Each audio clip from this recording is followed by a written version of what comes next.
नमस्कार YouTube family, मी रेश्मा तुम्हा सर्वांचे आपल्या यूट्यूब चॅनेलवरती मनापासून स्वागत करते। आज आपण या व्हिडिओमध्ये गोलगळ्याची मापे कशी घ्यायची, तसेच शोल्डर उतरणार नाही आणि त्या गळ्याला दोरीही लावायची गरज नाही, या पद्धतीने गळा कसा शिलाई करायचा ते पाहणार आहे। चला तर आपण आपल्या व्हिडिओला सुरुवात करूया। इथे मी ब्लाऊजचा पाठीमागच्या भागाचे कटिंग केलेले आहे। तर आपण आता गळ्याचे माप घेऊया। इथे मी गळा रुंदी ही 2 इंच घेतलेली आहे आणि गळा उंची 10 इंच घेतलेली आहे। आपण इथे गळा उंची 10 घेऊन गळ्याच्या खालच्या साईडला गळा रुंदी 3 इंच घेणार आहे।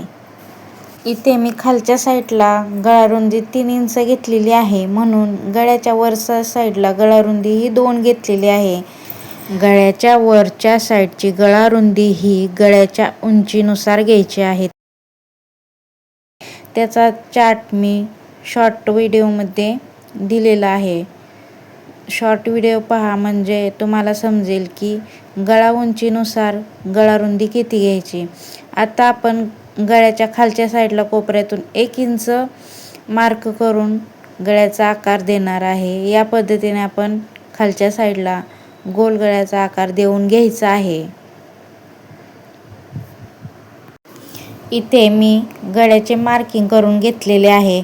आता आपण हे अस्तरवरती मार्किंग करून घेतलेले हा अस्तरचा भाग आपण ब्लाऊजच्या सरळच्या भागावरती ठेवून गळ्याला आणि कमरेला शिलाई करून घेणार आहे।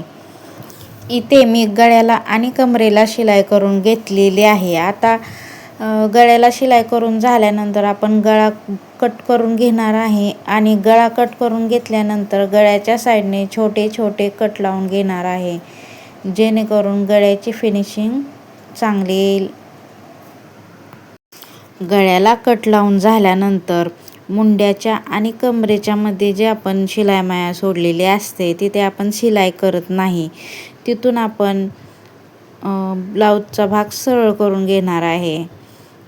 इथे माझे कट लावून झालेले आहेत आणि इथे मुंड्याच्या आणि कमरेच्या मध्ये जी जागा आहे तिथून आपण ब्लाऊज सरळ करून घेणार आहे। या पद्धतीने व्हिडिओमध्ये दाखवल्या पद्धतीने आपण भाग सरळ करून घ्यायचा आहे आणि कमरेला शिलाई करून घ्यायची आहे। आत्ता आपण गळ्याला शिलाई करणार नाही, शोल्डर जोडल्यानंतर आपण गळ्याला शिलाई करून घेणार आहे।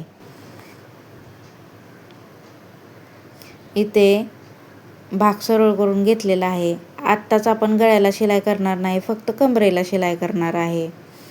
इथे मी कमरेला शिलाई करून घेतलेली आहे। आता आपण शोल्डर जोडूया।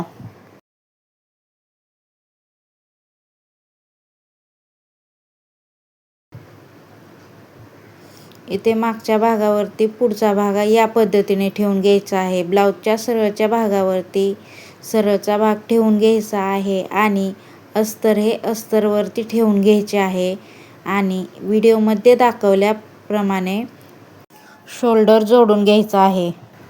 आपण गळ्याच्या साईडने अर्धा इंच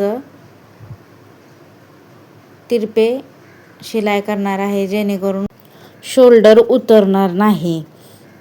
या पद्धतीने आपण शिलाई करून घ्यायची आहे। इथे शोल्डर शिलाई करून झाल्यानंतर शोल्डर सरळ करून आपण गळ्याला दाब शिलाई करून घेणार आहे। या पद्धतीने आपण शोल्डरला शिलाई करून घ्यायची आहे आणि इथे दाखवल्याप्रमाणे शोल्डर हा सरळ करून घ्यायचा आहे, जेणेकरून शोल्डरची शिलाई ही दिसणार नाही। या पद्धतीने आपण शोल्डरला शिलाई केलेली आहे। या पद्धतीने तुम्ही पाहू शकता, वरच्या साईडने आणि खालच्या साईडने ही शिलाई दिसत नाही। आत्ता गळ्याला दाब शिलाई करून घेत आहे।